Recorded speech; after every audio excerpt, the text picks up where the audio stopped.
அனைவருக்கும் வணக்கங்க. இந்த வீடியோவை பிடித்திருந்தால் லைக் பண்ணுங்கள், ஷேர் பண்ணுங்கள், கமெண்ட் பண்ணுங்கள், மறக்காமல் சப்ஸ்கிரைப் பண்ணுங்கள். வாங்க வீடியோவை பார்க்கலாம். அதில் அக்டோபர் மாத ராசி பலன்கள் 2025ஆம் ஆண்டு துலா ராசியை பற்றி நாம் பார்க்க போகிறோம். இதில் குடும்பம் பாக்கியஸ்தானத்தில் சஞ்சரிக்கும் குரு பகவான் ஜென்ம ராசியையும் பூர்வ புண்ணிய ராசியையும் பார்வையிடுது பல நன்மைகளை அளிக்க உள்ளது. இருப்பினும் பூர்வ புண்ணிய ஸ்தானத்தில் வக்ர சனியும் ராகுவும் இணைந்திருக்கிறது நல்லது தராது. வருமானம் பார்த்திங்கன்னா திருப்திகரமாக இருந்துச்சுன்னா செலவுகளும் அதற்கு ஏற்றவாறு இருக்கிறதுனால சேமிப்பிற்கு சாத்தியமில்லை. உஷ்ண சம்பந்தமான உபாதைகளினால் உடல் ஆரோக்கியம் பாதிக்கப்படும். தசா புத்திகள் அனுகூலமற்று இருந்துச்சுன்னா மருத்துவமனையில் இருந்து தங்கி சிகிச்சை பெற வேண்டிய அவசியம்லாம் ஏற்படும். அதாவது பாக்கியஸ்தானத்தில் குரு பகவான் சஞ்சரிக்கிறதுனால திருமண முயற்சிகள் எல்லாம் கைவிட போகுது. கணவன் மனைவிக்கிடையே அந்யுன்யம் அதிகரிக்க போகுது.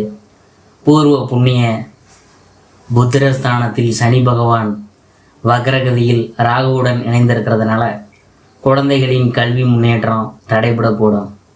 உடல் நலனிலும் கவனமாக இருக்கணும். வரவை விட செலவுகள் தான் அதிகமாக இருக்கும். பல குடும்ப பிரச்சனைகளினால் மன நிம்மதியெலாம் பாதிக்கப்பட வாய்ப்பெலாம் இருக்குது. பழைய கடன்கள் பார்த்திங்கன்னா இருந்துச்சுன்னா தொல்லையெல்லாம் தரும்.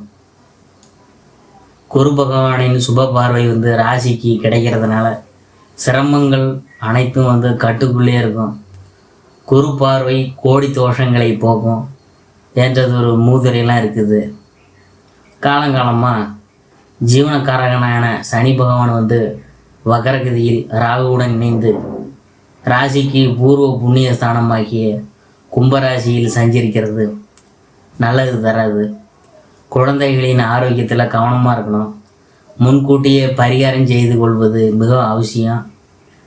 எத்தகைய தருணங்களிலும் என்ன பரிகாரம் செய்தால் தோஷம் விலகும் என்பதை ஜோதிட கலை விளக்குது. இது பற்றி பூர்வ பராச்சாரியம் என்னும் புகழ்பெற்ற புராதன ஜோதிட நூல் விவரிக்குதுங்க.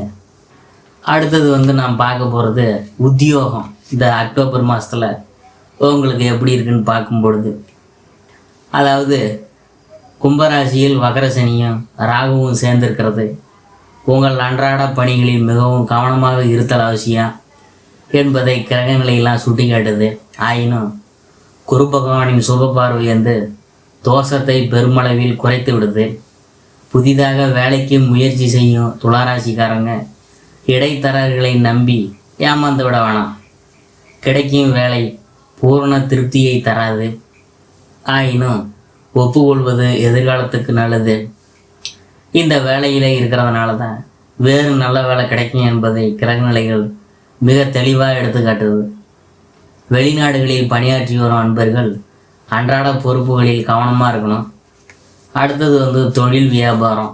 அதை பற்றி பார்க்கும்பொழுது சந்தை நிலவரம் அடிக்கடி மாறவிருப்பதை கிரகநிலைகள்லாம் சுட்டிக்காட்டி எச்சரிக்கை செய்யுது. ஆதலால் தினமும் சந்தை நிலவரத்தை முன்னதாகவே கேட்டறிந்து அதற்கு ஏற்றாற்போல் உங்கள் விற்பனையை திட்டமிட்டால் நல்ல லாபம் கிடைக்கும். இல்லாட்டி உங்கள் உழைப்பும் முயற்சிகளும் வீணாகும். மாத கடைசியில் நிதி பற்றாக்குறையும் சமாளிக்க நேரிடும். ஆதலால் மாத ஆரம்பத்திலிருந்தே சற்று எச்சரிக்கையாக இருக்கணும். புதிய திட்டங்களையும் முதலீடுகளையும் தவிர்க்கிறது நல்லது. அடுத்தது நாம் பார்க்க போகிறது கலைத்துறையினர். அதாவது வாய்ப்புகளும் வருமானமும் ஒரே சீராக இருக்கும். சிக்கனமாக செலவு செய்தல் வேணும். நிச்சயம் நமக்கு தான் என்று எதிர்பார்த்திருந்த வாய்ப்புகள்லாம் கை நழுவி போகும். மக்களிடையே செல்வாக்கெல்லாம் குறையக்கூடும். அடுத்தது நாம் பார்க்க போகிறது அரசியல் துறையினர்.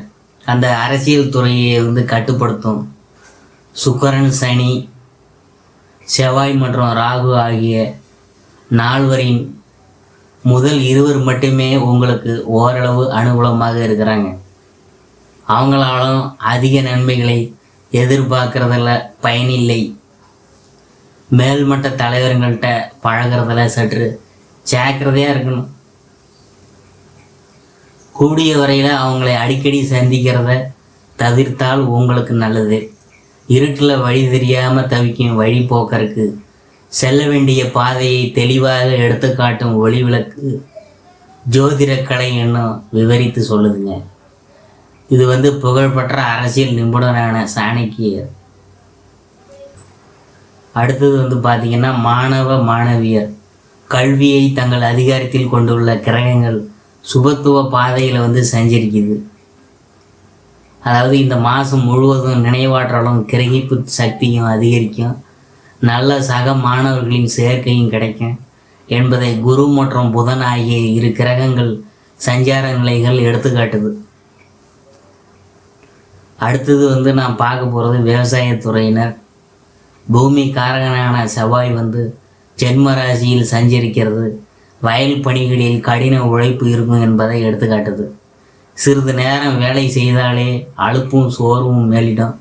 ஆயினும் விளைச்சலும் வருமானமும் மகிழ்ச்சியை ஏற்படுத்தும். கால்நடைகள்லாம் விருத்தி அடையும்.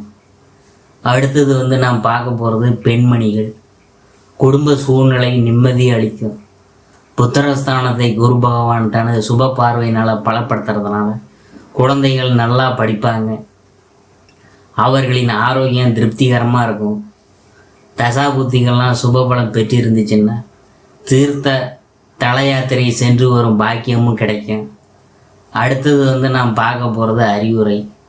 அதாவது புத்திரஸ்தானத்தில் வக்ரசனி ராகு இணைந்திருக்கிறதுனால குழந்தைகளை கவனமாக பார்த்துக்கொள்ளணும்.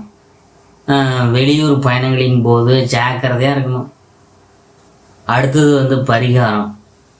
திருநள்ளாறு, திருவெள்ளிக்காடு, திருநாகேஸ்வரம், வைத்தீஸ்வரன் கோயில் இவற்றில் ஏதாவது ஒரு திருத்தலம் சென்று எண்ணெய் தீபம் ஏற்றி வச்சிங்கன்னா அங்கே போய் தரிசித்துட்டு வந்தாலே போதும், உங்களுக்கு நல்லபடியாக இருக்கும். இந்த அக்டோபர் மாதத்தில் துலா ராசிக்காரங்களுக்கு